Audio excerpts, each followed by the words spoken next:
अगर महमूद गजनवी को केवल मूर्तियां तोड़ना था भगवानों की, अपने यहाँ तो भगवान भी बहुत है ना, कितने हैं? Very good, thank you very much. भगवान भी बहुत है, तो उसको अगर अपने मूर्तियां तोड़ना था तो सेंट्रल एशिया, गजना, अफगानिस्तान से लेके सोमनाथ तक आने की ज़रूरत थी क्या?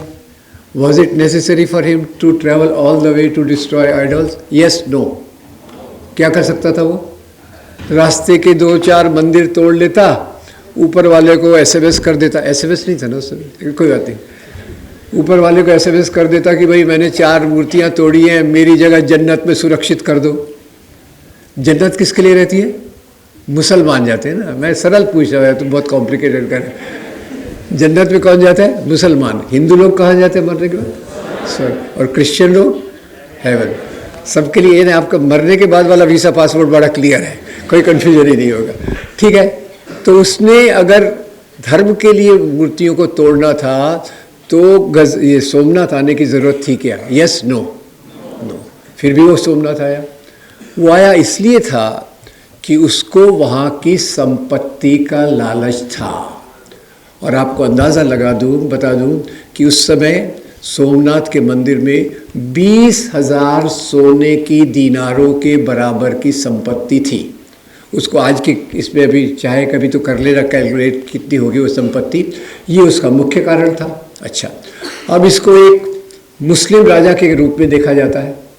तो थोड़ा सा मैं आपको एक किताब के हवाले से बता दूं कि महमूद गजनवी की जो सेना थी उसमें 12 सेनापति थे। Mahmud Ghaznavi came from Ghazna primarily to plunder Somnath temple and his army was constituted by 12 generals.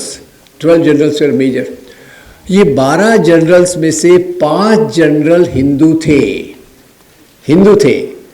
तिलक, सोंधी, हरजान, राय और हिंद। तो बताइए कि महमूद गजनवी की सेना में केवल मुसलमान थे या हिंदू मुसलमान दोनों थे? सोमनाथ मंदिर को मुसलमानों ने तोड़ा या हिंदू मुसलमान दोनों ने तोड़ा? धर्म के लिए तोड़ा या संपत्ति के लिए तोड़ा? संपत्ति के लिए तोड़ा, नंबर 1। नंबर 2, अगर मान लो सोमनाथ महमूद गजनवी ने वो मंदिर तोड़ा, तो उस मंदिर के तोड़ने के लिए आज के मुसलमानों के खिलाफ नफरत रखना चाहिए क्या? अभी एक बहुत बड़े ऑफिसर हैं, वो बोल रहे हैं कि इतिहास का हमको बदला लेना चाहिए। आपको क्या लगता है, इतिहास का बदला लेना चाहिए क्या? क्या बोलते हैं आप? Yes, no? नहीं, मुझे लगता नहीं लेना चाहिए। पर एक बार मैं बड़ा फंस गया। कैसे फंस गया? मैं गया ऐसा मीटिंग में, मैंने पूछा इतिहास की बातों का बदला लेना चाहिए क्या? तो एक दोस्त खड़े हो गए इन्हीं के सरीके, छाती को फुलाया और बोले इतिहास की बातों का बदला लेना चाहिए कि हम तो लेंगे। मैं बड़ा परेशान हो गया। मैंने कहा इसका जवाब क्या दूँ? वो एक पुरुष थे, तिलक विलक लगा हुआ था। तो मेरे दिमाग अचानक चला और मैंने कहा यार, इतिहास की बातों का बदला लेने की प्लानिंग कर रहे हो। मैंने सुना है मेरे कुछ नारीवादी मित्र जो है ना विमेंस ऑर्गेनाइजेशन में, वो लोग भी आजकल सोच रहे हैं कि हम इतिहास की बातों का बदला लेंगे। पहले सती प्रथा थे, अब हम क्या चालू करेंगे? सता प्रथा चालू करेंगे। मैंने जैसे ये बोला, उनकी छाती जो फूली हुई थी वो अंदर चली गई और वो बैठ गया, बोले नहीं, अब नहीं, इतिहास की बातों का बदला नहीं लेना। तो खैर, अभी एक बहुत बड़े ऑफिसर ने कहा इतिहास की बातों का बदला लेना है। अब ये बड़ी डरावनी बात है कि आप बदला किससे लेंगे? जिस सरल बात है लोकतंत्र में, there is simple thing in democracy that guilty should be punished and innocent should be protected. यानी अपराधियों को सज़ा दो और जो बेगुनाह लोग हैं उनको बिल्कुल प्रोटेक्शन मिलना चाहिए। अब आज जो समाज में नफ़रत फैलती जा रही है, the hate which is spreading, उसमें इतिहास का बहुत बड़ा रोल किया गया है। जैसे हमने देखा सोमनाथ के मंदिर में, as we saw about Somnath temple, दूसरी चीज़ों का भी बदला लिया जाता है। तो मुझे याद आता है एक राजस्थान में एक बड़ी मिनिस्टर हैं, शायद नाम मैं भूल रहा हूँ उनका, डिप्टी चीफ मिनिस्टर है वगैरह वगैरह। वो एक बार गई हल्दी घाटी के मैदान में। हल्दी घाटी के मैदान में उन्होंने कॉपर प्लाक देखा वहाँ कि यहाँ इस साल में अकबर और राणा प्रताप की लड़ाई हुई, लड़ाई में अकबर जीत गए, राणा प्रताप हार गए। अब वो मैडम जी को बड़ा गुस्सा आया, हिंदू राजा कैसे हार सकता है? तो आके तुरंत उन्होंने आदेश निकाला कि प्लाक को बदल दो। क्या करो कि प्लाक में कर दो कि भाई इस लड़ाई में अकबर हार गया, राणा प्रताप जीत गए। अब वो मैडम जी तो बहुत बड़ी हैं, कभी उनसे मुलाकात नहीं होगी, मुलाकात होगी तो बोलूँगा मैडम जिसको जिताना है जरा जिता दो, जिसको हराना है हरा दो, मेरा कुछ नहीं जाता, पर इसको हिंदू मुसलमान की लड़ाई मत बताओ। क्यों? तो मैं थोड़ा एक्सप्लेन करने का ट्राई करूँगा कि हल्दी घाटी की लड़ाई में एक तरफ अकबर की फ़ौज थी, एक तरफ राणा प्रताप की फ़ौज थी, और अकबर की फ़ौज में अकबर खुद नहीं थे, अकबर वॉज एब्सेंट। पता नहीं CL लिया था या उन्होंने जो भी किया होगा वो नहीं आया, तो अकबर एब्सेंट थे। तो अकबर के बदले सेना का नेतृत्व कौन कर रहा था? राजा मान सिंह। तो बताइए अकबर की सेना में केवल मुसलमान है या हिंदू मुसलमान दोनों है? दोनों है, वेरी गुड। अब इधर आते हैं राणा प्रताप जी के पास। राणा प्रताप जी खुद अपने घोड़े चेतक पर बैठकर सेना का नेतृत्व कर रहे थे, और उनके 2 बड़े सेनापति थे, एक का नाम था राम सिंह और दूसरे का नाम था हकीम खान सूर। हकीम खान सूर हिंदू या मुसलमान? तो राणा प्रताप की सेना में केवल हिंदू हैं या हिंदू मुसलमान दोनों हैं? हम समराइज कर लेते हैं, दोनों तरफ हिंदू हैं, यस नो? दोनों तरफ मुसलमान है, यस। तो ये हिंदू मुसलमान की लड़ाई है या 2 राजाओं की लड़ाई है? ये लड़ाई धर्म के लिए है या सत्ता के लिए है? उसी के नाम पे आज बड़ी नफरत फैलाई जाती है। अब मैं महाराष्ट्र से आता हूँ, तो आपको पता होगा महाराष्ट्र में एक बहुत बड़े राजा हुए, प्रसिद्ध थे, अच्छे राजा थे, उनका नाम आप गेस कर सकते हैं क्या? छत्रपति शिवाजी महाराज। अब छत्रपति शिवाजी महाराज के मैं आपको ये देने वाला था, उसके लिए हिंट, पर आपने पहले ही बता दिया। तो शिवाजी जो महाराष्ट्र के इतने बड़े राजा थे, वो अपने राज्य का विस्तार कर रहे थे। उनके पिताजी कोई राजा नहीं थे, पिताजी राजा नहीं थे, राजा विस्तार कर रहे थे। तो पहले उन्होंने कुछ लोगों को जमा करके एक हिंदू राजा चंद्रराव मौर्य पर आक्रमण किया, और वहाँ से उन्होंने संपत्ति जमा करके अपनी फ़ौज को बढ़ाया। अब ये फ़ौज बढ़ी, उनकी फ़ौज बढ़ी, तो वो दूसरी जगह पर जाकर हमले करने लग गए और अपने राज्य का विस्तार करने लग गए। अब वो राज्य का विस्तार, as Shivaji was expanding his kingdom, so there was Adil Shah of Bijapur. Bijapur के आदिल शाह ने देखा, अरे शिवाजी का राज्य तो बढ़ रहा है, इसका राज्य बढ़ेगा तो मेरा क्या होगा? तो उन्होंने अपने एक बड़े ऑफिसर को भेजा कि भाई जाओ शिवाजी को हरा के आओ। उनका नाम था, ये जो बड़े ये थे, एक उसको भेजा अफजल खान को। अफजल खान आया शिवाजी को हराने, तो उसने अपना डेरा एक तंबू पे जमा लिया ऊपर पहाड़ पे, और शिवाजी को मैसेज भेजा कि भाई मैं ऐसे आया तो आपसे लड़ने हूँ, पर पहले हम बातचीत करके देखते हैं, अगर बातचीत से सुधर जाए मामला तो मैं नहीं लड़ूंगा।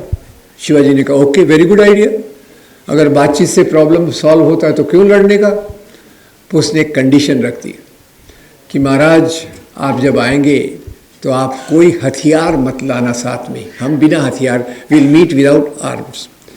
शिवाजी ने कहा नो प्रॉब्लम। तो शिवाजी अपने घोड़े पर बैठकर जा रहे थे, तो उनके पास उनकी तलवार नहीं थी। तो उनके एक बॉडीगार्ड ने देखा कि मेरा महाराज जा रहा है और उसके पास तलवार नहीं है, तो उन्होंने उनको पूछा, महाराज आप कहाँ जा रहे हैं? बोले मैं अफजल खान को मिलने जा रहा हूँ। आपकी तलवार क्या है, कहाँ है? तो बोले हमारे बीच में समझौता हुआ है कि जब आप मिलेंगे तो हमारे पास तलवार, कोई हथियार नहीं होगा। तो वो बॉडीगार्ड बड़ा परेशान हो गया, बोले महाराज जरा नीचे उतरो। महाराज उतरे, बोले बताइए आपकी हाइट कितनी है? महाराज बोले होगी 5 फुट 6 इंच। बोले अफजल खान की हाइट क्या है? Can you guess? A Afghan Pathan height more than 6 feet, less than 6 feet? More than 6 feet. बोले आप 5 फुट 6 इंच के, वो 6 फुट से ज़्यादा। बोले आपका बॉडी साइज़ क्या है? बॉडी साइज़ आप देख रहे हैं ना? तो बॉडी साइज जैसे उसको मैं एक मॉडर्न लैंग्वेज में थोड़ा सा ट्रांसलेट कर देता हूँ कि मान लो आज शिवाजी महाराज हैं और हमको उनको रेडीमेड शर्ट गिफ्ट में करना है, तो कौन सी साइज़ का शर्ट गिफ्ट करेंगे? Small, medium, large? मीडियम, चलिए आई एक्सेप्ट मीडियम। और अगर अफजल खान को भी शर्ट गिफ्ट करने की तकलीफ है तो कौन सा देंगे? कौन सा एक्स? डबल एक्स में नहीं होगा, ट्रिपल एक्स से ज़्यादा मिले तो ले लेना, ठीक है। बोले महाराज वो हाइट में आपसे ज़्यादा, साइज में आपसे ज़्यादा, वो तो बिना हथियार के भी आपका मर्डर कर सकता है।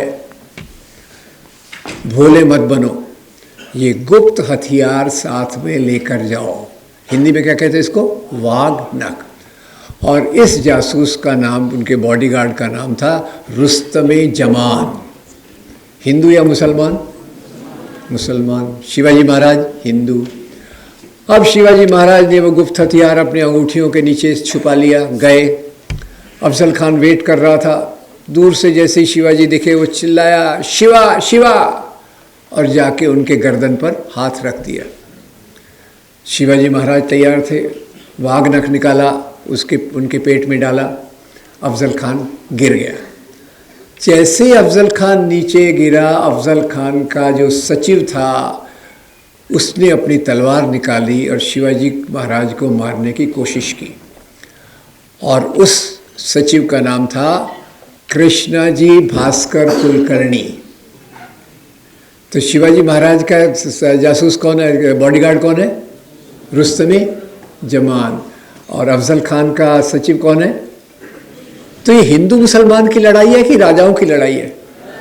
तो राजाओं की लड़ाई को ये धर्म का रंग क्यों दिया गया? राजाओं की लड़ाई को धर्म का रंग दिया गया सबसे पहले अंग्रेज़ इतिहासकारों द्वारा। उसके पहले यहाँ की अगर थोड़ी सी बात बता दूँ, ये जनरल थोड़ा सा लॉजिक की बात भी है।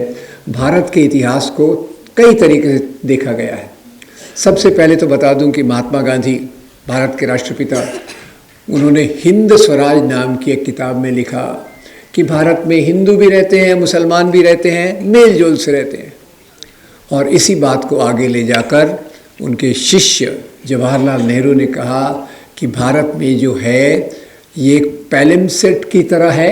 पैलिम्सेट यानी एक स्लेट जिसमें अलग अलग सभ्यता, संस्कृति, धर्मों की परतें, different religions, cultures and others kept coming. और जो नई परत आती थी, न्यू लेयर, ये पुरानी परत को डिस्ट्रॉय नहीं करती थी, ये उसके साथ मिलजुल के अपने आप को विकसित करती थी। तो सभ्यता, संस्कृति, साहित्य, कला कैसे विकसित होती है? मेल जोल से। और इसीलिए जवाहरलाल नेहरू ने जो शब्द को ज़्यादा उपयोग किया वो था गंगा जमनी तहजीब। यानी यहाँ आपको हिंदू मुसलमान की लड़ाई दिखती है कि मेल जोल दिखता है? मेल जोल दिखता है। तो ये भारत के इतिहास को देखने का एक तरीका है। पर ये तरीके के खिलाफ जाकर अंग्रेज़ों ने जो इतिहास लाया उनका भी लॉजिक था, और उन्होंने जो लाया इतिहास, उसका तरीका हम समझेंगे। उसके पहले मैं आपसे फिर से एक सवाल पूछ लेता हूँ। आपको 1857 की क्रांति विद्रोह याद है? उसकी चिंगारी किसने लगाई थी? मंगल पांडे। उसका नेतृत्व किया था बहादुर शाह जफर। बहादुर शाह जफर के साथी कौन थे? तात्या साहब टोपे, नाना साहब पेशवा, झांसी की रानी। हिंदू मुसलमान मिलकर अंग्रेज़ों के साथ लड़े। Right wrong? अंग्रेज़ों की सत्ता डगमगा गई तो उन्होंने कहा अगर हमको यहाँ राज करना है तो कौन सी नीति लगाना पड़ेगा? Divide and rule. और डिवाइड एंड रूल के लिए उन्होंने जो इतिहास बताया उसमें राजा को उसके धर्म से जोड़ दिया। एक मोटा सवाल पूछता हूँ, राजा लोग राज्य क्यों करते हैं? Why do Kings rule? Option 1, Option 1, they rule for their religion. Option 2, they rule for power and wealth. A, power and wealth. So British totally changed it. तो उससे क्या हो गया कि भाई लोगों को लगा ये मुसलमान राजा, और मुसलमान राजाओं से उनको खास थोड़ा सा खुन्नस, यानी ये पता नहीं पॉपुलर वर्ड है, थोड़ा सा गुस्सा भी था, क्योंकि उन्होंने सत्ता किससे छीनी थी? कई मुसलमान राजा थे, तो उनको ख़ास तौर से उनसे गुस्सा भी था। तो और उन्होंने जो इतिहास लेखन का तरीका बताया वो था कम्युनल हिस्टोरियोग्राफी, यानी इतिहास को राजा के धर्म के चश्मे से देखना। ये प्रकार से उन्होंने पूरे इतिहास को लिखा दिया। और इसी इतिहास को एक तरफ मुस्लिम लीग, दूसरी तरफ हिंदू महासभा आरएसएस ने ले लिया। और जैसे हमारे जो राष्ट्रवादी लोग थे, सुभाष चंद्र बोस हो, महात्मा गांधी हो, जवाहरलाल नेहरू हो, उन्होंने यहाँ की सभ्यता, संस्कृति, साहित्य, कला को मेल जोल के रूप में देखा। तो आज जो नफ़रत फैलाई जाती है उसमें इसी का इस्तेमाल होता है कि देखो भाई, हमारे अभी वो सोमनाथ मंदिर से हमने बात की, तो सोमनाथ मंदिर के बारे में उन्होंने बात करते समय उसी बात को ज़िंदा करने की कोशिश की। इसके पहले राम मंदिर का मामला हो गया था। अब राम मंदिर के बारे में भी बहुत सारी चीज़ें होती हैं, मैं उसके बारे में नहीं बताऊंगा, पर एक बात आपको बताना चाहता हूँ कि यहाँ मंदिर तोड़े गए किसके द्वारा? मुसलमान राजाओं के द्वारा और हिंदू राजाओं के द्वारा। अब एक और सवाल मैं बहुत पूछ रहा हूँ, जाने दीजिए। भारत में सबसे खराब, खतरनाक हिंदू विरोधी राजा किसको माना जाता है? औरंगज़ेब। ठीक है, वेरी गुड। अभी एक बार मज़े की बात बता दूँ, एक बार मुझे ऐसी पाकिस्तान जाने का मौका मिला, तो पाकिस्तान में भी मैं लोगों से पूछता था, बताइए यहाँ होने वाले राजाओं में सबसे अच्छा, सबसे नेक, सबसे ये राजा कौन था? तो वहाँ क्या जवाब मिलता था? औरंगज़ेब। वही राजा इधर एक तरीके से, उधर दूसरे तरीके से। एनीवे, औरंगज़ेब की किस्मत उसके साथ। अब हमारे महाराष्ट्र में एक फिल्म आई थी, छावा। अभी वो आने वाला है, ये मामला उठने वाला है, काशी विश्वनाथ का मंदिर। मैं डिटेल में नहीं जाऊँगा, पर काशी विश्वनाथ का मंदिर औरंगज़ेब द्वारा तोड़ा गया था। Aurangzeb had got it demolished. अब कारण मैं नहीं बताऊँगा, कारण बड़ा कॉम्प्लिकेटेड है, पर उन्होंने तोड़ा। उसके कारण उनके खिलाफ नफ़रत बहुत फैलाई गई। कहा गया उसने 100 मंदिर तोड़े, 1000 मंदिर तोड़े। अब कितने कितने मंदिर लोग बोले जाते हैं, पर वास्तव में आपको बताऊं कि रिचर्ड ईटन, जो एक आर्कियोलॉजिस्ट हिस्टोरियन हैं, उन्होंने बताया ज़्यादा से ज़्यादा 10 मंदिर औरंगज़ेब ने तोड़े होंगे। 10 मंदिर उन्होंने तोड़े, पर उससे ज़्यादा 50 मंदिरों को दान दिया। मैं कन्फ्यूज्ड। विशंबरनाथ पांडे की किताब है फरमान्स ऑफ किंग औरंगज़ेब, उसमें उन्होंने क्या किया, उत्तर भारत के बहुत सारे मंदिरों के पुजारियों के पास से जाकर औरंगज़ेब द्वारा दिए गए जो फरमान ने कोर्ट ऑर्डर से उनको जमा किया। और उसमें औरंगज़ेब लिखता है, चित्रकूट बालाजी मंदिर को मैं ये दान दे रहा हूँ, कामाख्या देवी आसाम में मैं ये दान दे रहा हूँ, भगवान श्री कृष्ण के मंदिर को सोने के आभूषण भेंट कर रहा हूँ। तो ये सब चीज़ें हैं। तो आप जरा सोचिए, औरंगज़ेब 10 मंदिरों तक को तोड़ता है और कई मंदिरों को दान देता है। अब दूसरी बात और बताइए, क्या हिंदू राजाओं ने मंदिर तोड़े? Yes, very much. और इसमें मैं आपको एक संदर्भ दूंगा, कवि कल्हण की किताब राजतरंगिणी का। राजतरंगी, ये कवि कल्हण ने, बहुत बेहतरीन किताब है, सोर्स मटेरियल है, कश्मीर के कवि थे। वो लिखते हैं कि 11वीं शताब्दी के राजा Harshadeva, king Harshadeva of Kashmir in 11th century, he appointed a special officer called Devotpatana Nayaka. अब मैं थोड़ा आपसे हिंदी का ज्ञान ले लूँ, बताइए देवोत्पतन नायक। देवोत्पतन नायक, कितने शब्द हैं इसमें? 3। Very good. पहला कौन सा है? देव। दूसरा कौन सा है? उत्पतन। तीसरा कौन सा है? नायक। वो अधिकारी जो देवताओं की मूर्तियों को उखाड़े, इसका अपॉइंटमेंट कौन कर रहा है? हिंदू राजा, मुसलमान राजा? हिंदू राजा। क्यों कर रहा है? क्योंकि वो खर्चीला था, राज खजाना खाली हो गया, पैसे कहाँ से लाना, एक सोर्स तो है, मंदिरों का सोर्स। ये अधिकारी का काम यही था, मंदिर मंदिर जाना, जहाँ भी सोने चांदी की मूर्ति हो, हीरे जवाहरात जड़ी मूर्ति हो, उसका तोड़ कर लाना, राज दरबार में देना। और दोपहर को रुचिका जी आने वाली हैं, वो बताएंगे आपको कि सबसे ज़्यादा मंदिर अगर किसी ने तोड़े तो वो थे राजा हर्षदेव। यहाँ मैं ये सोच रहा हूँ कि लॉजिक अगर हम लगाएं तो मंदिर तोड़ने का संबंध राजा के धर्म से है या राजाशाही से है? राजाशाही से है। आज इसको टोटल धर्म के नाम पर पहले एक बड़ा आंदोलन खड़ा किया गया और उसके बाद नफ़रत फैलाई गई। दूसरा आपको बताना चाहता हूँ कि ये जो इस प्रकार की चीज़ें क्यों कि इतिहास की चीज़ों को जो सामने लाया जा रहा है, उसका मुख्य कारण यही है कि एक समाज के एक तबके के खिलाफ नफरत फैलाना। आपने न्यू एजुकेशन पॉलिसी की बात की, 5 साल हो गए उसको, और बीच में हमारी किताबों से मुग़लों को गायब कर दिया गया। तो वो एक बड़े अच्छे कॉमेडियन है, मैं नाम भूल रहा हूँ, नहीं, वरुण ग्रोवर इसी पे बोल रहे थे, मैं मुग़लों पे जोक लिख के आया, मेरी जोक तो वैसे रह गई। तो बोले अभी कोई आएगा पूछेगा ये ताजमहल किसने बनाया, तो मुग़ल का नाम तो ले नहीं सकते, तो बोलना पड़ेगा वो कोई श्रीवास्तव साहब थे, इंजीनियर, उन्होंने बनवाया था। वेरी गुड, ये उनका ही बनाया हुआ एक जोक है। तो ठीक है, मुग़ल गायब हो गए। अब मुग़ल के गायब होने से मुझे एक बात याद आती है, और वो याद आती है पाकिस्तान की। पाकिस्तान की टेक्स्ट बुक की किताबों से हिंदुओं को पूरा गायब कर दिया गया है। इससे क्या हुआ? नफरत ज़्यादा फैलाई जा सकती है। तो वास्तव में जो वैज्ञानिक सोच है, जो लॉजिक है, वो हर एरिया में लगाया जाना चाहिए। और अभी मेरे दोस्त गौहर साहब आपको बताएंगे कि ये लॉजिक कैसे अलग अलग क्षेत्रों में ख़त्म किया जा रहा है, पर इतिहास में भी क्यों ख़त्म किया जा रहा है। इतिहास एक प्रकार की राजनीति का, जो धर्म के नाम पे चलती है, धर्म के नाम पे चलने वाली हर एक राजनीति, वो हिंदू धर्म के नाम पे हो, इस्लाम के नाम पे हो, बुद्धिज़्म के नाम पे हो, क्रिश्चियनिटी के नाम पर हो, धर्म के नाम पे चलने वाली राजनीति हमेशा ऐसा इतिहास बताती है जिसमें दूसरे धर्म के लोगों के प्रति नफरत पैदा हो। हम दुनिया में इसलिए हैं कि एक बेहतर समाज बना सके, और जहाँ नफरत का वातावरण होता है वहाँ समाज में प्रगति नहीं हो सकती।